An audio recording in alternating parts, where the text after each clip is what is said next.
Friends, welcome back to my channel. Garuda Purana में असमय मौत या अकाल मृत्यु जैसी दुर्घटना, बीमारी, आत्महत्या आदि के बारे में बताया गया। चलिए, यदि इन स्थिति में किसी की मृत्यु हो तो उसके बाद आत्मा का क्या होता है और अकाल मृत्यु क्या है।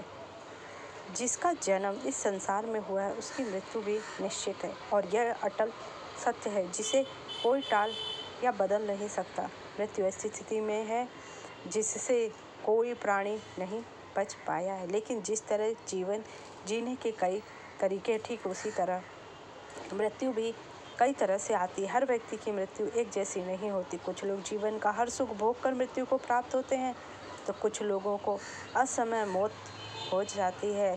कुछ लोग गंभीर बीमारी से पीड़ित होने के कारण दम तोड़ देते हैं तो वहीं कुछ आत्महत्या कर लेते हैं आदि। गरुड़ पुराण ग्रंथ हिंदू धर्म का महत्वपूर्ण है। इसमें भगवान विष्णु द्वारा जन्म और मृत्यु के साथ ही मृत्यु के बाद की स्थितियों के बारे में बताया गया है। गरुड़ पुराण में श्री हरि ने मृत्यु से जुड़े कई गूढ़ रहस्यों को बताया, लेकिन क्या आप जानते हैं कि अकाल मृत्यु या असमय मृत्यु कैसे होती है और उसे बचा कैसे जा सकता है। ऐसी मृत्यु को प्राप्त करने वाली आत्मा के साथ क्या होता है, आइए विस्तार से बताती हूँ। गरुड़ पुराण के अनुसार जो लोग भूख से पीड़ित होकर, हत्या किए जाने पर, फांसी लगाकर, जहर खाकर, आग से जलकर, जल में डूबकर, सांप के कटने से, दुर्घटना में, गंभीर बीमारी के कारण और आत्महत्या आदि के जरिए मृत्यु को प्राप्त होते हैं, उसे अकाल मृत्यु की श्रेणी में रखा गया है।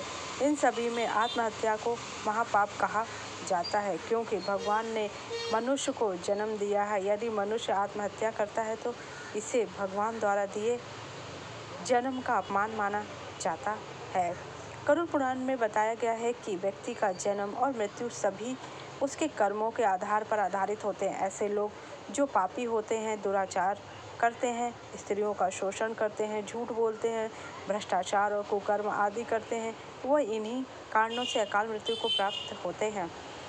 गरुड़ पुराण के अनुसार जिनकी अकाल मृत्यु होती है उनकी आत्मा की आयु भी अधूरी मानी जाती है, यानी ऐसी आत्माओं का जीवन चक्र पूरा नहीं होने पर इनकी आत्माओं को स्वर्ग या नरक कहीं भी स्थान नहीं मिलता है और यह भटकती रहती है। यदि किसी पुरुष की अकाल मृत्यु होती है तो उनकी आत्मा भूत, प्रेत, पिशाच, कुष्मांडा, ब्रह्म, राक्षस, बेताल और आदि क्षेत्रपाल योनि में भटकती है। वहीं यदि स्त्री की मृत्यु हो जाए तो इनकी आत्मा अलग अलग योनि में भटकती। वहीं किसी नवयुवती स्त्री या प्रसूता की अकाल मृत्यु हो जाए तो वह चुड़ैल बनकर जाती है। कुंवारी कन्या की मृत्यु होने पर वह देवी योनि में भटकती है। ऐसा गरुड़ पुराण में बताया गया है।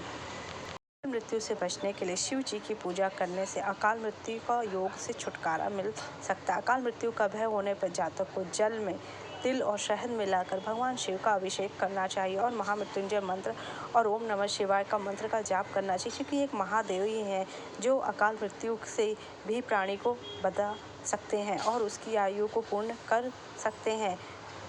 अकाल मृत्यु की स्थिति में परिवारजनों द्वारा नारायण बलि पूजा करने से आत्मा को मुक्ति मिल सकती है। अकाल मृत्यु के कारण कई इच्छाएं अधूरी रह जाती हैं जो आत्मा को भटकने पर मजबूर करती हैं।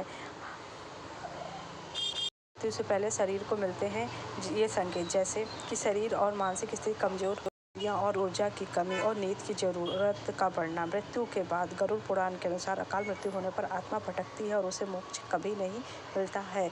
अगर आपको मेरी जानकारी अच्छी लगे मेरे चैनल को लाइक कीजिए, सब्सक्राइब कीजिए।